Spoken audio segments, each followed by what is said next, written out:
السلام علیکم، میں ہوں کرامت مغل اور میرے ساتھ ہیں میرے دوست سعید بلوچ صاحب۔ سپریم کورٹ اور الیکشن کمیشن کور کرتے ہیں۔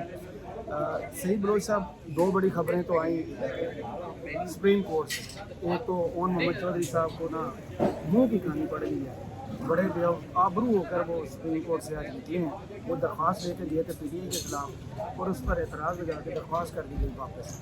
اس کے علاوہ دو درخواستیں اور آئی ہیں، دو معزز جج ممبران جج صاحبان کے خلاف۔ اس کے علاوہ آج الیکشن کمیشن نے بھی بڑی واردات ڈالنے کی کوشش کی ہے، آل دو وہ پکڑے گئے ہیں اور پھر انہیں وہ اپنی غلطی تسلیم کرنا پڑی ہے۔ سب سے پہلے شروع کرتے ہیں اون چودھری صاحب کی درخواست۔ اون چودھری صاحب کس بنیاد پر یہ درخواست دیتے گئے تھے کہ پی ٹی آئی پر پابندی لگنی چاہیے اور کیا اعتراض لگایا گیا ہے سپریم کورٹ کی طرف سے؟ بہت شکریہ کرامت مغل صاحب۔ دیکھیں، اون چودھری کی جانب سے سپریم کورٹ آف پاکستان میں ایک درخواست گزشتہ ہفتے جمعرات کے روز دائر کی گئی تھی اور یہ درخواست تقریباً 550 صفحات سے زائد، تقریباً 560-65 صفحات بنتے ہیں۔ اتنے صفحات پر مشتمل یہ درخواست سپریم کورٹ میں دائر کی گئی، جس میں عدالت سے یہ استدعا کی گئی تھی کہ پاکستان تحریک انصاف یعنی پی ٹی آئی پر پابندی عائد کی جائے۔ اس کے علاوہ پارٹی کو تحلیل کرنے کا حکم دیا جائے، اور اس درخواست کے ساتھ یہ بھی الزام لگایا گیا تھا۔ اون چودھری صاحب جو بھی وزیر اعظم کے معاملے بھی ہیں جی اور استحکام پاکستان پارٹی کا حصہ بھی۔ جی بالکل، انہی کی جانب سے یہ درخواست دائر کی گئی تھی اور ہم نے ویسے اس کے لیے بڑی بھاگ دوڑ بھی کی تھی کہ ہمیں کسی طریقے سے یہ کاپی مل جائے، لیکن نہ تو اون چودھری صاحب اس کی کاپی ہمیں فراہم کر رہے تھے، نہ وہ وکیل جن کے ذریعے یہ درخواست سپریم کورٹ میں دائر کی گئی، نہ وہ کاپی دینے کے لیے تیار تھے۔ پتہ نہیں انہیں کوئی اس چیز کا ڈر تھا کہ خبر نکلے گی تو نہ جانے اس میں سے مزید ہماری درخواست میں سے ایسا کیا نکل آئے گا، جس کی وجہ سے اس درخواست کو دبانے کی کوشش کی گئی۔ بہرحال صحافیوں کے اپنے ذرائع ہوتے ہیں، ہم نے بھاگ دوڑ کر کے وہ 500 صفحات پر مشتمل درخواست حاصل کر لی، اور اس درخواست میں بڑی میری جو اپنی دانست میں سمجھتا ہوں کہ بڑی عجیب و غریب چیزیں تھیں۔ اب جو ٹوٹل درخواست ہے وہ تقریباً کوئی 12 صفحات پر مشتمل تھی، جس میں مختلف جو قانونی نکات تھے، اس کے علاوہ پریئر ہو گئی، تو یہ چیزیں جس میں شامل تھیں۔ اب اس میں الزام یہ لگایا گیا کہ پاکستان تحریک انصاف نے، یعنی یہ 9 مئی کے جو واقعات ملک بھر میں ہوئے، اسی کے تناظر میں یہ درخواست دائر کی گئی اور یہ کہا گیا کہ پاکستان تحریک انصاف نے ملک دشمنی کی ہے، ریاستی اداروں پر حملہ کیا ہے، اس وجہ سے پاکستان تحریک انصاف پر پابندی عائد کی ہے۔ یہ استدعا سپریم کورٹ آف پاکستان سے کی گئی تھی، لیکن آج یعنی پیر کا روز ہے، 10 جولائی ہے، آج کی جو تازہ ترین اپڈیٹ ہے وہ یہ ہے کہ جو رجسٹرار الیکشن سپریم کورٹ کے رجسٹرار آفس ہے، ان کی جانب سے اب اس کے اوپر 6 اعتراضات عائد کیے گئے اور یہ اعتراضات عائد کرتے ہوئے یہ درخواست واپس کر دی گئی ہے۔ بنیادی جو اعتراضات اس میں ہیں وہ یہ ہیں کہ ایک تو آرٹیکل 248 کے تحت صدر وزیر اعظم اور وزیر دفاع کو اس درخواست میں فریق نہیں بنایا جا سکتا۔ دوسرا اس میں یہ کہا گیا ہے کہ معاملہ چونکہ یہ درخواست دائر کی گئی تھی آرٹیکل 184(3) کے تحت، تو رجسٹرار آفس یہ کہتا ہے کہ آپ نے اپنی درخواست میں مفاد عامہ یعنی کہ پبلک انٹرسٹ سے ریلیٹڈ یا جو عوامی بنیادی حقوق ہیں ان سے متعلق جو معاملہ ہے وہ آپ نے اپنی درخواست کے اندر اس کی نشاندہی نہیں کی کہ پاکستان تحریک انصاف پر پابندی لگنی چاہیے۔ تو یہ عوامی مفاد اس میں کیا ہے کہ سپریم کورٹ اس کیس کو سنے اور اس کے اوپر فیصلہ کرے۔ عوامی مفاد نہیں ہے۔ اور تیسرا جو ہے وہ اعتراض بنیادی اس میں یہ ایک عائد کیا گیا ہے کہ درخواست گزار نے سپریم کورٹ میں براہ راست درخواست دائر کی ہے۔ اس طرح کی درخواستوں کے لیے ہائی کورٹ میں پہلے درخواست دائر کرنا پڑتی ہے۔ تو یہ 6 اعتراضات عائد کیے گئے، اس میں پھر کچھ چیزیں آ جاتی ہیں کہ اس کے اندر جو ڈاکومنٹس ہیں وہ مکمل نہیں ہے یا اس کی جو زبان ہے وہ مبہم ہوتی ہے، تو اس طرح کے جو اعتراضات ہیں وہ ٹیکنیکل قسم کے ہیں۔ 3 جو بنیادی اعتراضات مین بنتے ہیں، جو اعتراضات رجسٹرار آفس کی جانب سے عائد کیے گئے وہ یہی ہیں۔ اب اس میں یہ ہونا یہ چاہیے تھا کہ یہ درخواست پہلے کسی ہائی کورٹ میں متعلقہ لاہور ہائی کورٹ ہو، اسلام آباد ہائی کورٹ ہو یا جو دیگر صوبائی ہائی کورٹس ہیں وہاں پہ یہ دائر ہوتی، اس کے اوپر کوئی فیصلہ آتا، اور اگر وہ فیصلہ درخواست گزار کے حق میں نہ ہوتا تو پھر اس کے مطابق آگے سپریم کورٹ میں درخواست دائر کی جا سکتی تھی۔ اب یہاں پہ جو ایک اہم سوال پیدا ہوتا ہے کہ یہ پی ٹی آئی پر اگر پابندی لگتی ہے تو یہ مفاد عامہ کا یہ اس میں سوال کیسے پیدا ہوتا ہے۔ تحریک انصاف اس وقت अगर हम देखें जो पाकिस्तान का पॉलिटिकल सिनेरियो है तो वो सबसे बड़ी सियासी जमात है। वफाक के अंदर उसकी अपनी बड़ी मजबूत नुमाइंदगी है। आज़ाद कश्मीर में उनकी हुकूमत थी, अगरचे आज भी उनकी अक्सरियत है, लेकिन वो हुकूमत जो है उनकी वो बरतरफ कर दी गई, उसको उल्टा दिया गया।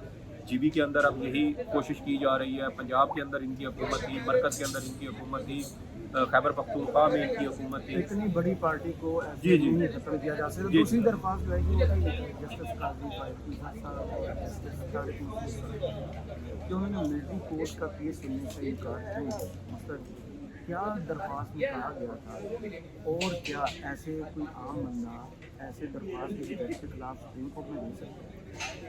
देखें, आइन के अंदर आर्टिकल है 209 जी, जो आला अदलिया, जिसमें आपकी हाई कोर्ट्स भी आती हैं, उसमें आपकी सुप्रीम कोर्ट भी आती है। ये जो आइनी अदालतें हैं, इन अदालतों में जो जजेस काम कर रहे हैं, उन जजेस को हटाने का जो तरीक़ाकार है वो आइन के आर्टिकल 209 में दिया गया है। सही। और आइन का जो आर्टिकल 209 है वो ये कहता है कि आला अदलिया के जजेस को हटाने का तरीक़ाकार, उसका जो एक फोरम है वो सुप्रीम जुडिशल काउंसिल है। सही। आपको याद होगा कि 2019 में जस्टिस काजी फायज़ ईसा के खिलाफ केस जो है वो सदारती रेफरेंस वो सुप्रीम जुडिशल काउंसिल को भिजवाया गया कि सुप्रीम जुडिशल काउंसिल इसके ऊपर जो इल्ज़ामात है इसकी तहकीकात करे और इसके ऊपर अगर केस बनता है तो फिर उस पर जो जस्टिस काजी फायज़ ईसा हैं उनके खिलाफ कार्रवाई की जाए। तो ये जो तौहीन अदालत की जो दरख्वास्त दायर की गई है ना, ये मैं नहीं समझता कि इसमें से कुछ निकलेगा, बल्कि मेरी ज़ाती राय ये है कि जो एक मेरा ओपिनियन है कि ऐसे जो दरख्वास्त गुजार होते हैं उनको भारी जुर्माने किए जाने चाहिए। बिल्कुल सही। उसकी वजह यह है कि ऐसी दरख्वास्तों की वजह से अदालतों का एक तो वक्त ज़ाया होता है, रिसोर्सेज ज़ाया होते हैं। इन मुकदमात की बजाय जो हकदार हैं लोग, जिनके केसेस सुप्रीम कोर्ट में या दीगर हाई कोर्ट्स में पेंडिंग है, उनकी समाअत होनी चाहिए। सही। तो 54,000 से ज़्यादा जिनकी तरफ। जी, ये तो सिर्फ सुप्रीम कोर्ट की बात है। अगर आप पूरे मुल्क की बात करें तो आपके पूरे मुल्क में 22 लाख के करीब, 22 लाख से अब तो ज़्यादा होंगे क्योंकि साल पहले तकरीबन 21 लाख समथिंग मुकदमात थे। तो ये मुकदमात जो हैं ये इनकी समाअत होनी चाहिए, ये रिसोर्सेज इनके ऊपर लगने चाहिए। लेकिन अगर इस तरह की जो दरख्वास्त गुजार हैं वो आते हैं, ये समझे कि जैसे वो सोशल मीडिया होता है ना, तो वहाँ पे मुख्तलिफ सियासी जमातों के जो लोग होते हैं वो एक दूसरे की ट्रोलिंग करते हैं, सियासी रहनुमाओं की ट्रोलिंग करते हैं। तो मैं समझता हूँ कि जब आइन पे आर्टिकल 209 में एक तरीक़ाकार वज़ा किया जा चुका है, एक ही फोरम मौजूद है और आइन सुप्रीम कोर्ट और हाई कोर्ट्स के जजेस को ये प्रोटेक्शन देता है कि सुप्रीम जुडिशल काउंसिल के अलावा किसी जज के खिलाफ किसी और जगह पे कोई कार्रवाई नहीं की जा सकती, तो फिर इस तरह की दरख्वास्तों को इंटरटेन ही नहीं किया जाना चाहिए। अब ये दरख्वास्त आज दायर हुई है, मुमकिन तौर पे रजिस्ट्रार ऑफिस जो है सुप्रीम कोर्ट का वो इसके ऊपर भी एतराज़ात आयद करते हुए दरख्वास्त वापस कर सकता है। कोई परेशानी की इसमें बात नहीं है। और ये मैं समझता हूँ कि कोर्ट के बिल्कुल सामने इलेक्शन कमीशन ने आज वारदात डालने की कोशिश की, जो लिस्ट जारी की उसमें पॉलिटिकल पार्टी के उसमें पीटीआई का नाम शामिल है। क्या आपको वजह बताएंगे और इसकी निशानदेही कैसे हुई? देखें, जो इलेक्शन कमीशन की वेबसाइट है ना, उसके ऊपर जितनी भी आपकी इलाकाई, सूबाई या वफाकी सदर की सियासी जमातें हैं उनकी फहरिस्त हर वक्त मौजूद होती है। सही। तो अब से थोड़ी देर पहले ही इलेक्शन कमीशन की वेबसाइट के ऊपर किसी ने वो फहरिस्त देखी और उसमें देखा कि उसके अंदर पाकिस्तान तहरीक इंसाफ, जिसके चेयरमैन साबिक वज़ीर आज़म और जो साबिक क्रिकेट स्टार हैं, वर्ल्ड कप विनर भी हैं, इमरान खान, वो उसके चेयरमैन हैं। इसके ऊपर जब ये चीज़ सामने आई तो यकदम सोशल मीडिया के ऊपर जो है वो एक तूफ़ान खड़ा हो गया, क्योंकि आपको भी याद है कि गुज़श्ता साल सवा साल के दौरान पाकिस्तान तहरीक इंसाफ पर पाबंदी लगाने, ख़ास तौर पर ये जब जो वाक़या हुआ 9 मई का मुल्क भर में, उसके बाद तो फिर इस तरह के हालात व वाक़यात बने जिसके अंदर बाकायदा पाकिस्तान तहरीक इंसाफ के ऊपर गद्दारी का इल्ज़ाम लगा के, मुल्क दुश्मनी का इल्ज़ाम लगा के, रियासती इदारों पर हमला करने का इल्ज़ाम लगा के पाबंदी आयद करने का मुतालबा हुकूमत की जानिब से भी किया जा रहा है। वफाकी वज़ीर दिफा भी इस हवाले से कौमी असम्बली के फ्लोर पर ये कह चुके हैं पाबंदी लगाने के हवाले से। जो वज़ीर आज़म के मुशीर हैं अता तारड़, वो भी बात कर चुके हैं, राना सनाउल्लाह बात कर चुके हैं, वफाकी वज़ीर इत्तलात इसके ऊपर जो है वो बात कर चुकी है। इवन के आप देखें कि जो चीफ ऑर्गेनाइज़र हैं पाकिस्तान मुस्लिम लीग नून की मरियम नवाज़, उनकी जानिब से भी ये मुतालबा आ चुका है। तो ये चीज़ें ऑलरेडी गर्दिश कर रही थी। तो जब ये चीज़ सामने आई ना कि तहरीक इंसाफ का नाम जो है वो रजिस्टर्ड पार्टियों से निकाल दिया गया, तो कुछ लोगों के ज़हनों में फिर अचानक ये सवाल आया कि शायद तहरीक इंसाफ के ख़िलाफ़ जो पाबंदी लगाने का प्रोसेस था वो अचानक ही कहीं शुरू हुआ है, या उसकी कोई खुफिया तौर पे जी खुफिया तौर पे शायद कोई इसके ऊपर कोई कार्रवाई की जा रही थी, जिसका अब नतीजा ये निकला है कि यकदम पाकिस्तान तहरीक इंसाफ का नाम रजिस्टर्ड पार्टियों से निकाल दिया गया।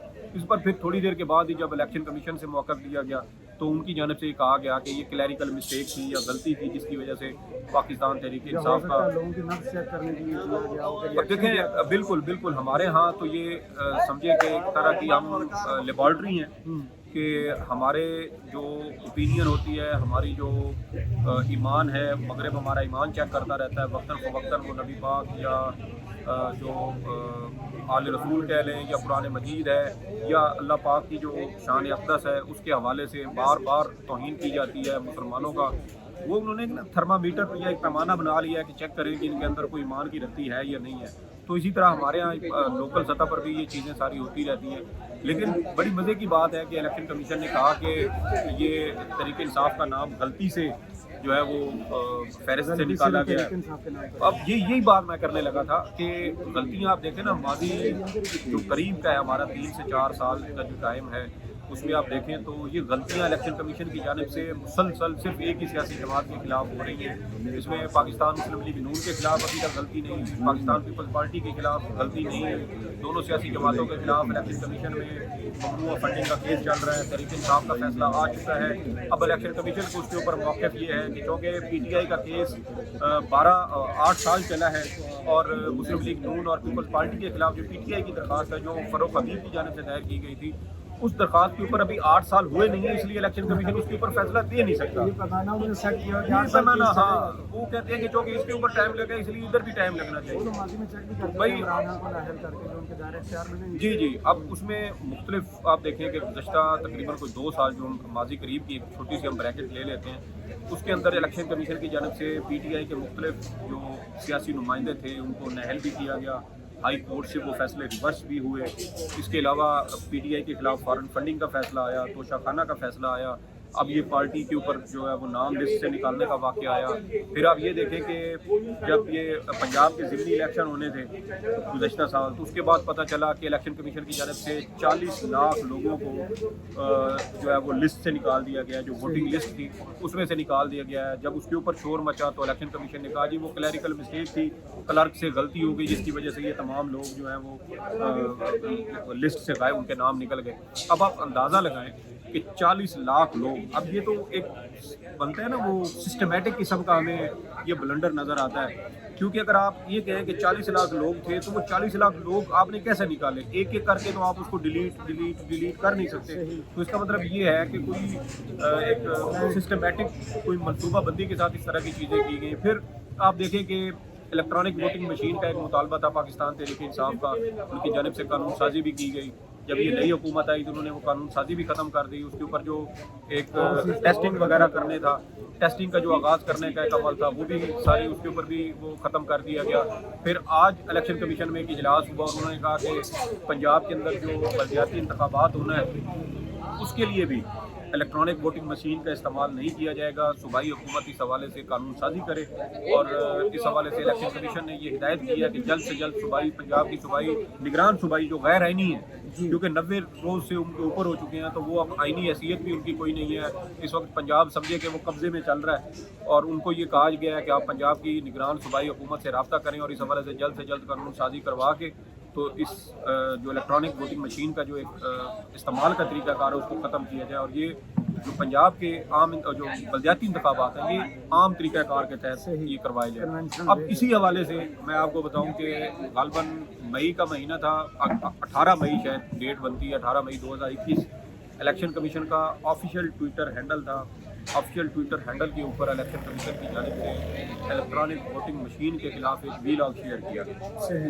वो वीलॉग जो सीनियर एंकर हैं तल्लत हुसैन का था, इलेक्ट्रॉनिक वोटिंग मशीन का था, और वो इलेक्शन कमीशन ने अपने ऑफिशियल ट्विटर हैंडल पर उनकी जानिब से शेयर किया गया। फिर इसके अलावा इलेक्शन कमीशन की जानिब से गुज़श्ता साल ये कहा गया कि हमने जो नई वोटिंग लिस्टें बनाई हैं ये हमने घर घर तस्दीक करके ये सारी की हैं। लेकिन जब वो तस्दीक का अमल मुकम्मल हुआ तो बहुत सारे सूबाई अरकान असम्बली ऐसे थे जो मुर्दा करार दे दिए गए थे। बहुत सारे वोटर ऐसे थे, हमने सोशल मीडिया के ऊपर उन लोगों को देखा जो बार बार जिन्होंने अपने मुकदमात सोशल मीडिया के ऊपर हाईलाइट किए कि हम जो है वो मुर्दा करार दिए जा चुके हैं, लेकिन हम यहाँ पे मौजूद हैं, ये हमारे शनाख्ती कार्ड हैं, हमारी शनाख्ती जो रियासती अलामात हैं, जो दस्तावेज़ात हैं वो हमारे पास मौजूद हैं, लेकिन इलेक्शन कमीशन रिकॉर्ड के मुताबिक हम जो है वो मुर्दा करार दिए जा चुके हैं। और वो मुमकिन तौर पे जो वो तमाम वोटर थे ज़्यादा से ज़्यादा कमीशन भी वक्तन चेक करता रहता पॉलिटिकल पार्टी में क्या कर जी जी जी जी वो मैंने आपसे कहा ना कि जैसे मगरब हमारा ईमान चेक करता है ना, तो इलेक्शन कमीशन जो है वो यहाँ पे सियासी दर्जे हरारत चेक करता रहता है कि अगर किसी सियासी जमात को अगर हम उसमें हेर फेर करें तो क्या वो उस चीज़ को मॉनिटर कर रहे हैं, उस चीज़ को देख रहे हैं। और मज़े की बात यह है कि ये जो मौजूदा चीफ इलेक्शन कमिश्नर हैं, जिनको PTI वाले मुंशी साहब भी कहते हैं, और उसी मुंशी कहने की वजह से फवाद चौधरी के खिलाफ अभी तक तौहीन इलेक्शन कमीशन का केस चल रहा है। उसके अलावा उनके खिलाफ केस इस्लामाबाद के थाने में एक दरख्वास्त दी गई, उसी दरख्वास्त के तहत लाहौर से उनको सुबह 5 बजे घर से गिरफ़्तार किया गया। तो ये सारी वो चीज़ें थी जो इलेक्शन कमीशन ने यकतरफा तौर पे गलतियां सिर्फ पाकिस्तान तहरीक इंसाफ के खिलाफ की हैं। अभी तक हमें PDM के हवाले से ये जो दीगर सियासी जमातें हैं वो इलाकाई हों, सूबाई हों या वफाकी हों, हमें इलेक्शन कमीशन की जानब से ये गलती किसी और सियासी जमात के खिलाफ होती हुई नज़र नहीं आ रही। तो इसी वजह से जो है वो मुख्तलिफ आप समझे कि इदारों के हवाले से, इलेक्शन कमीशन के हवाले से, चीफ इलेक्शन कमिश्नर के हवाले से, या जो मेम्बरान है, क्योंकि इलेक्शन कमीशन मुश्तमिल है चीफ इलेक्शन कमिश्नर, 4 मेम्बरान और सेक्रेटरी इलेक्शन कमीशन, ये जो 6 अफराद हैं ये मिल के इलेक्शन कमीशन बनाते हैं। फिर इसके नीचे इनके तमाम अमला जो सरकारी मुलाजमीन है वो आते हैं। तो जब इलेक्शन कमीशन कोई इस तरह का फैसला करता है तो उसमें सेक्रेटरी इलेक्शन कमीशन सारे होंगे, चीफ इलेक्शन कमिश्नर भी होंगे, तमाम जो चारों जो उनके जी जी वो सारा एक प्रोसेस है, एक पूरा इनका एक स्ट्रक्चर है, उसके तहत ये फैसले किए जाते हैं। लेकिन हमें ये चीज़ें कुछ टाइम से ये नज़र आ रही हैं कि इस तरह के वाक़यात हो रहे हैं, जिसकी वजह से फिर एक सियासी जमात को ये बात करने का या ये एतराज़ उठाने का एक मौका ठोस जो है वो उनको मौका मिल जाता है कि देखें जी हमारे साथ ये ज़्यादती हो रही है, हमारे साथ मुसलसल ये चीज़ें की जा रही हैं। जी जी जी इसी वजह से चीफ इलेक्शन कमिश्नर से इस्तीफ़े का मुतालबा किया जाता रहा। पाकिस्तान तहरीक इंसाफ के चेयरमैन की जानिब से चीफ इलेक्शन कमिश्नर के खिलाफ बड़ा सख्त मौक़िफ़ इख्तियार किया गया, बड़े सख्त बयानात दिए गए। इमरान खान, असद उमर और फवाद चौधरी के खिलाफ भी वो प्रेस कॉन्फ्रेंस करने पर एक जो है वो तौहीन इलेक्शन कमीशन का केस अलग चल रहा है। फवाद चौधरी के खिलाफ तो 2 केस बन जाते हैं और असद उमर और इमरान खान के खिलाफ अलग से केस चल रहे हैं। बहुत शुक्रिया सईद लोच, आपके तजर्बे कमेंट्स बॉक्स में ज़रूर बताइए। ये वीडियो आपको कैसी लगी, इजाज़त दीजिए, अल्लाह हाफ़िज़।